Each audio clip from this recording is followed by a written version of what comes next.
I was just looking at the income streams in the horse business.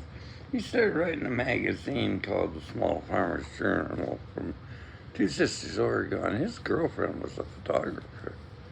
They got along pretty good. He was into theater arts, and he was a bit of a wrangler.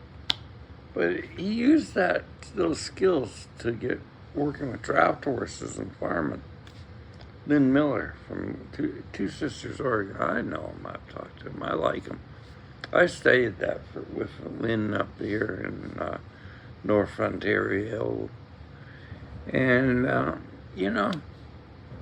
met horse farmers using drafts that were farmers.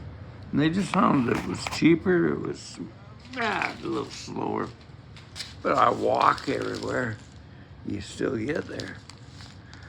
And I think that's the problem with the agriculture system, fossil fuels. And we send draft horses off to slaughter all the time. Why? Well, I got John Deere, but where's John Deere going? Mexico with all these tariffs. So what are we going to do for farming? He's from Montana, and he talks on a podcast. He makes sense. He makes sense. And I love listening to him. Good agricultural farming with draft teams or mules. And, I listened to him, and he said he was on Twitter, and he doesn't like disrespect. But this guy's thinking, I'm going to force you to do this. No. We just choose to do this. And it helps the environment, it helps farming, and it cuts down costs. And he says, this is rural communities. Wendell Berry talked about this. Am I anti-American? Not that type of American. That's what I'm for. The grassroots economy of the United States and Canada was always based on farming. And we just got away from it.